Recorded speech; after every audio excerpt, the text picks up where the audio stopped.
Week 8 Viva. What impact did Clovis's conversion have on the history of Europe? People often think about the baptism of Clovis only in terms of its importance in French history. However, more than just the foundation moment of France, the baptism of Clovis represents the moment when the Roman Catholic Christianity finally triumphed over its competitors. My first point is that it led to the first mass conversion to Catholic Christianity amongst the barbarians. Secondly, it gave the beleaguered Roman Catholic Church a powerful ally. And third, it helped to establish a European political counterweight to the Byzantine Empire. My first point is that Clovis's baptism led to the first mass conversion to Catholic Christianity amongst the barbarians.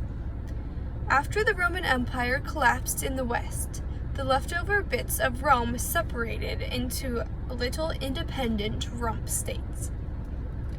These continuously fought against one another. At 15, Clovis succeeded his father as king of the Salian Franks. We have a contemporary account about Clovis from Gregory of Tours, a Gallo-Roman historian and the Bishop of Tours. Now, amongst one of the neighboring kingdoms, Gunbad became king of the Burgundians by killing his brother and sister-in-law. He condemned his nieces, Crona and Clotilda, to exile in a convent. This is doubtlessly where Clotilda became a Christian. At this point in his life, Clovis decided that he wanted a wife, or another wife, an official wife. So he sent an embassy to Burgundy to find one. Clovis's not too bright men were startled at their good luck when they found a giant house filled with single ladies, who they promptly kidnapped. Among these was Clotilda, who Clovis decided to marry because she was probably beautiful and she had royal blood. Now, Clotilda tried to make the best of a bad situation because she probably didn't like Clovis that much, but anyway. She constantly urged her husband to worship the true God and stop worshiping his barbarian idols. Clotilda managed to convince Clovis to let their first son, Ignomer, be baptized in church. Unfortunately, he died later that day after he was baptized. This very much did not impress Clovis about the Christian God and caused strife between the royal couple because he was like, if only he had been blessed underneath my gods, he wouldn't have died. Anyway, Clovis's conversion did eventually come in a way similar to Constantine's. Clovis was fighting a losing battle against the Alemanni, who would eventually become the Germans. According to what he later told his wife, he decided to cry out to Jesus for help and rejected his powerless gods, saying that he and his men would be baptized if he would rescue them. Of course, soon after this, the Alemanni king was killed in battle and his army surrendered.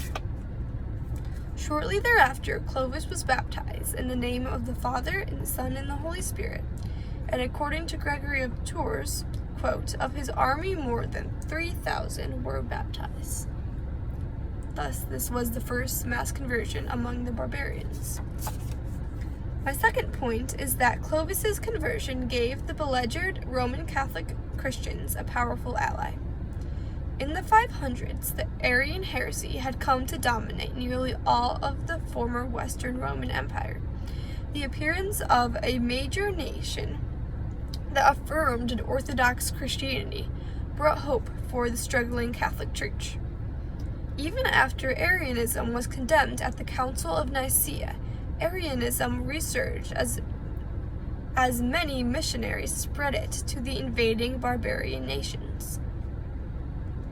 Fortunately for Orthodox Christianity, Clovis felt the need to fight back.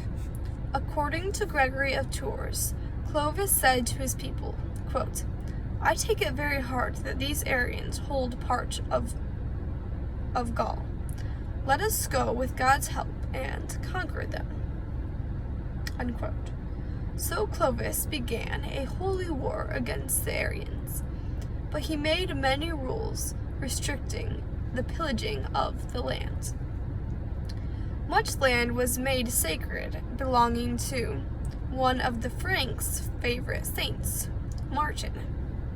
Clovis decreed that his soldiers must leave these lands untouched, and that only horses could take grass from the land for food. One man, who interpreted this command rather loosely, decided that he could take hay from a poor peasant, because it was just grass anyway. Anyway, he forced the peasant to give him the hay. But Clovis very much didn't like this, so he killed that soldier. Yikes. Clovis wanted to be very careful that they did not offend St. Martin, so that their war would continue to be in God's favor, to be in favor with God. Anyway, because his army made very little damage to the land they conquered, Clovis became popular with many of the lower classes. My third point is that Clovis's conversion helped to establish a European political counterweight to the Byzantine Empire. After Rome fell, there was little political power in the West comparable to the Byzantine Empire, and the Pope now had little authority. An important alliance was formed between the Catholic Church and Clovis. As Richard Cavendish says, quote, "Clovis began the long and complicated history of relationships between the kings of France and the popes in Rome," unquote. Clovis was a very good ally to have, because he was not one to be disrespected. Upon one occasion, some of his soldiers carried away a number of sacred ornaments from a church, including a remarkably large and beautiful vase.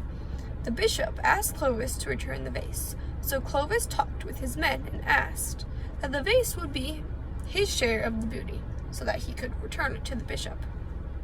However, upon hearing this, one spiteful young man broke the vase into many pieces with his battle axe. Like, chop, chop, it's broken now, because he thought that Clovis hadn't earned his rightful share of the booty. Clovis pretended not to be angry, and he just picked up the fragments and gave them back to the bishop, who I'm sure was very happy with that.